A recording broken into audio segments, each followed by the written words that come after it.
কারোর সাথে এগুলো আলোচনা করার কোনো দরকার নেই। ঠিক আছে ঘরে যাও। মনির মিয়া, তোমার কেন জানি আমার অন্যরকম লাগতেছে। আমার জন্য ভয় লাগছে? তার চাইতেও বেশি জানি কিছু। কি? এইখানে কি যেন জমাট, কি যেন চাপা, তোমারে বুঝাই কইতে পারব না। তুমি মাঝে মাঝে আমাকে অমানুষ বলো না, আমি তাই। রাগ কইরা কই? মানুষ হলে তো তোমাদের মতো মা থাকতো, বাবা থাকতো, ঠিকানা নাই? না। তোমার মা আছে, আমি তারে দেখছি। যদিও সে শিকার যায় নাই, তবুও তার গায়ের গন্ধ ঠিক তোমার মতো। সে আমার কাছে আসা আমার মাথায় হাত বুলাইয়া দিছে।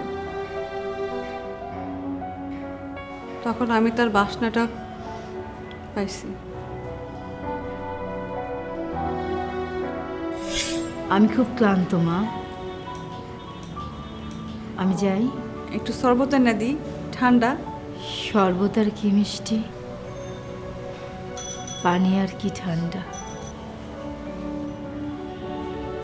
তুমি তার চেয়েও বেশি। ভালো থেকো।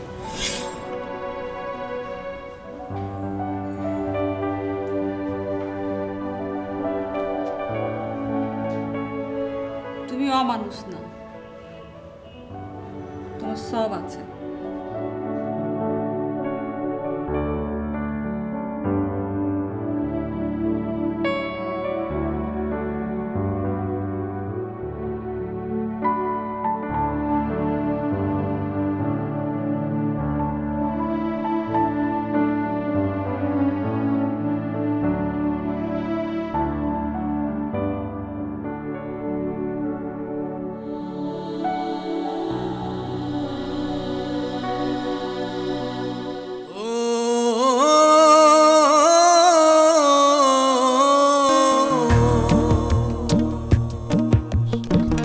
একলা এসেছি ভাবে, একলাই যেতে হবে, মিটিবে না কোনো আশা, 16 আনা পুরিবে না। এখানে কথা দিয়ে চারা না রাখে না।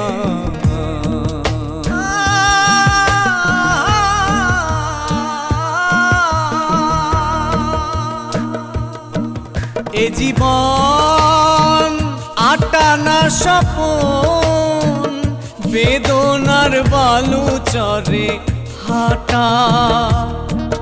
এ জীবন চারানা গোলাপ, বাকি 12 আনা কাঁটা। জীবন সাগর সম থাকিবে জোয়ার ভাটা, তবু গোলাপের গন্ধ ভালোবাসি ফুলার কাটা।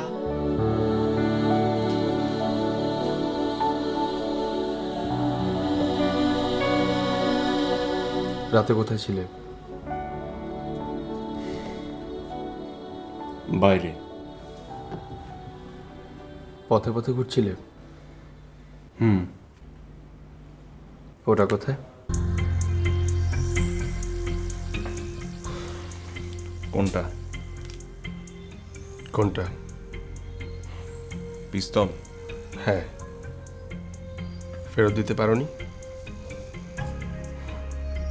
সাজু, যা কইল তার উপর আর সাহস পাইনি। কি বললো? নিতাকে তোমার আসল চেহারা বলে দেবে? সেটা তো আছেই, তার উপর নকল ডলারের জন্য, নিতাকে ব্ল্যাকমেইলিং করার জন্য তোমাকে জেল খাটতে হবে? তোর সাথে কি আগে যোগাযোগ আছে? কেন? তুই জানলি কেমনে? এটা বোঝা কি খুব কঠিন? তোমার কোনো দুর্বলতা, তোমার অপরাধ জানা না থাকলে তারা তোমাকে ব্যবহার করে কি করে?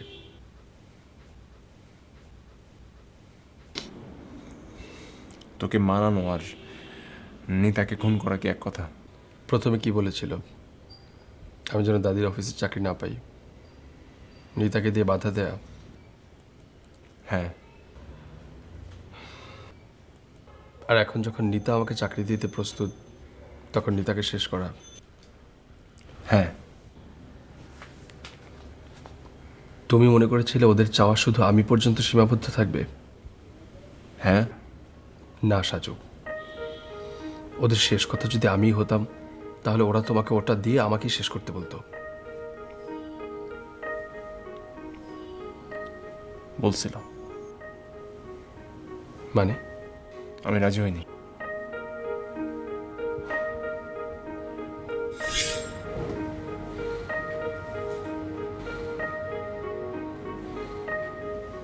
এটা নাও, এটা নিয়ে ওকে শেষ করে দাও। আমি এটা করতে পারবো না। যা বলবো তাই করবে তুমি। এত শক্ত লাঠি দিয়ে ওকে মারার দরকার কি বলেন? দেন না স্যার ওকে কোথাও ঢুকিয়ে, 20-25 হাজার টাকারই তো মামলা।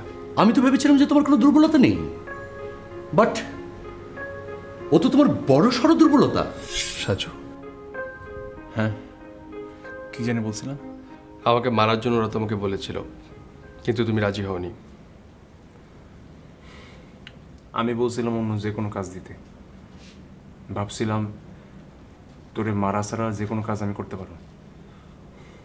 তুমি কি মনে করেছিলে আমাকে মেরে তুমি ওদের জাল থেকে মুক্ত হয়ে যাবে? না, আমাকে দিয়ে ওদের হত্যা শুরু হতো, কিন্তু শেষ হতো দাদিকে দিয়ে। আমার পরে নিতা, নিতার পর ওর মা, সবশেষে দাদি। কেন? দাদির সম্পদ। বুঝতে পারছি। এখন এখন কি করুম তাই কো। আত্মসমর্পণ। পুলিশের কাছে? না। কার কাছে? নিতার? না। তাহলে কে? দাদি। কেন? দাদির জানা উচিত তার অর্থ, বিত্ত, সম্মান, সম্পদ এখন কতটা ঝুঁকির মধ্যে আছে। তারপর? তারপর দাদি যদি তোমার কথা বিশ্বাস করে, বিচলিত না হয়, হয়তো সবকিছু সামাল দিতে পারবেন। আর আমাকে প্রতারণার জন্য কি করবেন? কি করবেন সেটা আমি জানি না, তবে তুমি ষড়যন্ত্রকারীদের বিরুদ্ধে গিয়ে তাকে সাহায্য করার জন্য হয়তো ক্ষমা করতে পারেন। নিতা? নিতাকে তুমি পাবে না। কেন? তুমি ওদের ক্লাসে পড়ো না। তুমি না ধনী না বনেদি। দাদি অত্যন্ত শ্রেণী সচেতন। নিতার ব্যাপারে আমাকে বলেছিল, আমি যা বেতন পাবো তা দিয়ে হয়তো নিতাকে একদিন খাওয়াতে পারবো 5 স্টারে, 2 দিন না। আমি যদি দাদিরে কিছু বলি, নিতারে পাওয়ার জন্য বলবো, হারাবার জন্য না। আর আমি যদি নিতারে না পাই, কেউ পাবো না। আগে ওরে মারবো, তারপর নিজে মরবো। তাহলে তো সমস্যা মিটেই গেল। তোমাকে দিয়ে ওদের কাজ উদ্ধার হওয়ার পর তুমি কি ভেবেছো ওরা তোমাকে বাঁচিয়ে রাখবে? রাখবো না কেন? না, রাখবে না। আমারে গুলি করে মারবো? কিভাবে মারবে তা তো জানি না, তবে ওরা যাদেরকে ব্যবহার করে তাদেরকে বাঁচিয়ে রাখে না। কে চাইবে তুই ওদের রাজ সাক্ষী হও আর ওরা ফাঁসিতে ঝুলুক?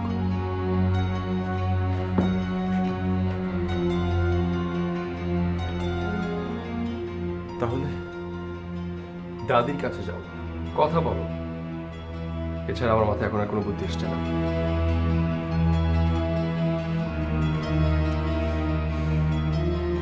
না, আমি এইদিকেও ধরা ওইদিকেও ধরা। আমি কিছুই করুম না, বাকি যা আছে তাই হবে। নিজের বিপদ আর বাড়িও না সাজু।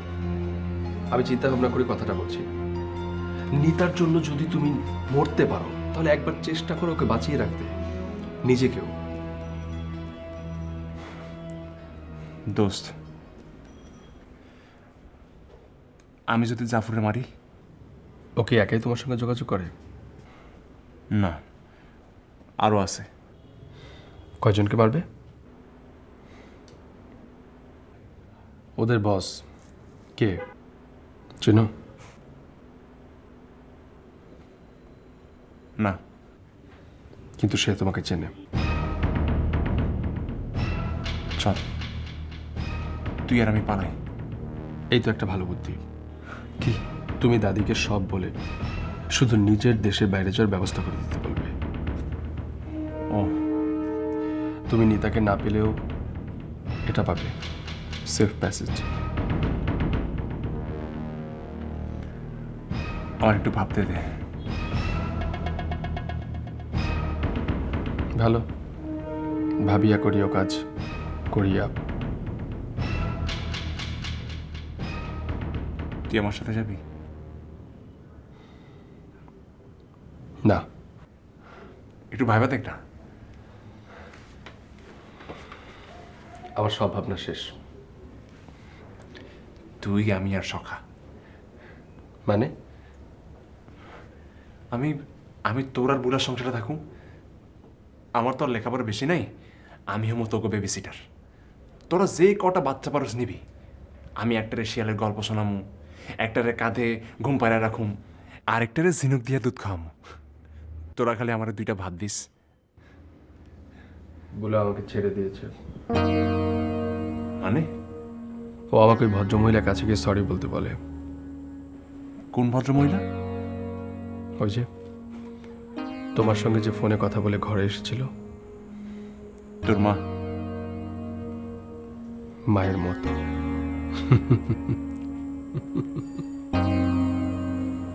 হাসতে পারলাম না। বুলার আর আমার সংসার হলো না। আরে তোরা তো শুধু একটা সরি কইতে কইছে, তাই না? তুমি তোমার চিন্তা করো।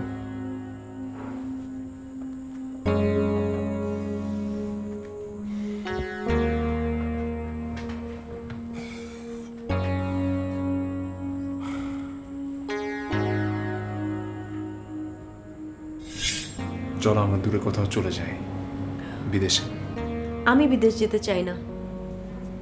বলো তো, আমি সারা জীবন কেন দিদার এত অত্যাচার হজম করেছি? কেন? আমি ওই চেয়ারে বসবো বলে। ওটা আমার বাবার চেয়ার।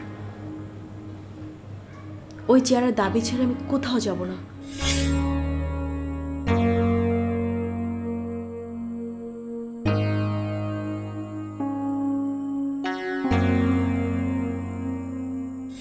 সে নাকি নিজের মাথায় পিস্তল থেকে গুলি করতে গেছিল।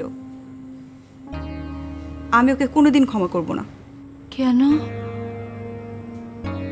ও গুলি করতে গিয়েছিল কেন? প্রশ্নটা আমারই আপনাকে করার কথা।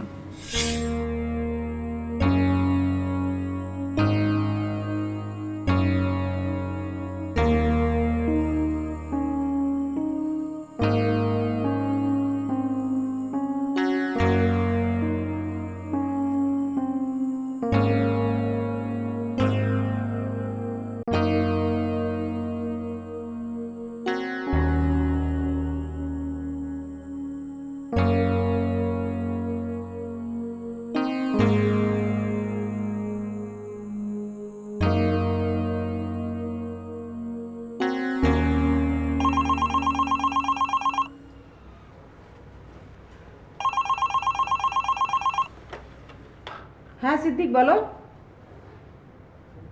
কে? ভদ্রমহিলা? বুলাকে চেনে? ও, পাঠিয়ে দিয়েছো? আচ্ছা আচ্ছা ঠিক আছে।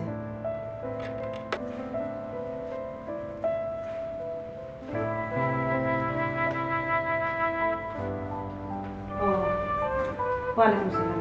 আসুন, বসুন বসুন। আপনি আমার মেয়েকে কিভাবে চেনেন? আমি মনিরের মা। হ্যাঁ মনির আমার ছেলে। হ্যাঁ চিনি চিনি, বলেন। আপনার মেয়েটি খুব লক্ষ্মী। কিন্তু আপনার ছেলে তো দুনিয়ার ফালতু। হ্যাঁ, আমি বুলার মুখে শুনলাম। বুলার সাথে আপনার যোগাযোগ আছে? দু একদিন দেখা হয়েছে মাত্র। আমার এখন বুঝতে আর বাকি নেই। কি বুঝতে? আপনি কেন এসেছেন সেটাকে আমি বুঝতে পারিনি। আমি কি বোকা? আমি কি ধানে চালের ভাত খাই না? আপনি কি বুঝতে পেরেছেন? আমি কখনোই আপনার ছেলের সাথে আমার মেয়ের বিয়ে দিব না। বুলার বাবার সাথে আমার 99% অমিল, কিন্তু ওই একটা জায়গায় মিল। আপনার ছেলেকে আমরা জামাই করব না। খোদা যদি ভাগ্যে লিখে রাখে তাহলে কি করবেন? করার কিছু আছে? আপনার এই কথার উত্তর আমার কাছে নেই। ও কি বলে শুনুন, আমি ওকে ডাকছি। আই বুলা, বুলা, ও আসছে। ও কি বলে আগে শুনি। এক হাতে তো আর তালি বাজে না। এই যে বুলা, তুই ওনাকে চিনিস? আন্টি আপনি কেমন আছেন? এই তো। কি খাবেন? মা তুমি কিছু বলনি? উনি ঘোড়ায় চড়ে আসেননি, তাই তারা নেই। ওনাকে যথারীতি আপ্যায়ন করা হবে। থাক, তোমাকে কষ্ট করতে হবে না, আমি দেখছি। তার আগে একটা কথার উত্তর দিয়ে যাও। বলো। তুমি কি মুনিরকে পছন্দ করো? ওই যে পিস্তল মুনির, গুন্ডা, বদমাই, সন্ত্রাসী। না মা, সে এমন না। সে কেমন? সে কি? সুশিক্ষিত, মার্জিত, সুদর্শন, সৌম্য, শান্ত, সুন্দর। থাম! বুলার বাপ, এদিকে আসো তো জলদি। বাবাকে ডাকছো কেন মা? তুমি তো জানো বাবা ওকে পছন্দ করে না, সেজন্যই তো তুমি ওকে পছন্দ করতে। না, এই এক জায়গায় এখন আমরা এক। মানে? আমাদের কমন ইন্টারেস্ট এখন এক। কিন্তু আমি যে ওকে বলে ফেলেছি। কি কি কি বলে ফেলেছিস? মেয়েরা জীবনে একবার যেটা বলে। এই বুলার বাপ, জলদি এদিকে এসো। আরে কাম সারা। এই, তুই কি কবুল বলেছিস বিয়ে? না মা, বলেছি ভালোবাসি। তাহলে ঠিকই আছে। ওই ভালোবাসা আর মুরগি পোষা এখন একই জিনিস। এক জিনিস না মা। তুমি ভেতরে যাও। বরং আমি যাই আপা। ও ছোট মানুষ, রাগ করবেন না। আপনি চা খাবেন না? আরেকদিন। তাই কি হয়? তাহলে চলো তুমি আমার সাথে, আমি তুমি মুনির কোথাও বসে খাই। আন্টি, উম, আর একদিন। ঠিক আছে মা, ভালো থেকো। আপা আসসালামু আলাইকুম। ওয়ালাইকুম সালাম।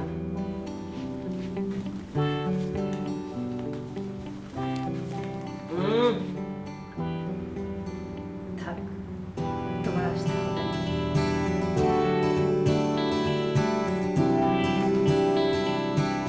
যাও ভেতরে যাও।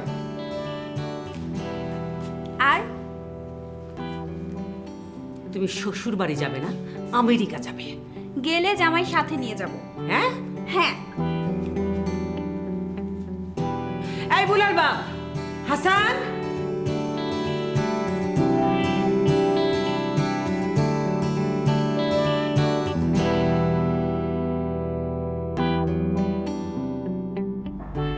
দিদা, নাগোয়া কেমন ঠান্ডা ছিল? ভীষণ। তুমি তো তেমন গরমের কাপড় নিয়ে যাওনি। সে কথা তোমার এখন মনে পড়েছে? সরি দিদা। রেগে হাসছো? না, আনন্দে। কেন?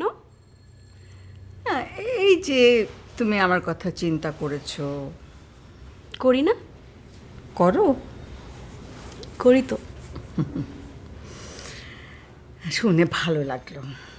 আরও ভালো লাগলো যে তুমি মনিরকে অ্যাপয়েন্টমেন্ট লেটার দিয়েছো। তুমি যা চাও আমি তাই মেনে নিব। সেটা আমার ইচ্ছার বিরুদ্ধে হলো। কেন? আমি এই কদিন অফিস চালাতে গিয়ে প্রথম খুব হিমশিম খেয়েছি। তারপর তোমাকে ফলো করেছি। কিভাবে? তোমার প্রিভিয়াস ফাইল দেখে। তুমি কিভাবে প্রবলেম সলভ করেছো, তুমি কিভাবে সিদ্ধান্ত নিয়েছো, তোমার প্রত্যেকটা সিদ্ধান্ত এত সুন্দর করে তুমি লিখে রেখেছো। যেমন? সমস্যাটা কি, তোমার সিদ্ধান্ত কি, সব কিছু ইন ডিটেলস লেখা। তাই আমি যদি কোনো সমস্যায় পড়তাম বা কোনো সিদ্ধান্ত নিতে চাইতাম, ওই ধরনের সমস্যায় তুমি কি করতে, তুমি কি ডিসিশন দিতে, আমি তোমাকে ফলো করেছি।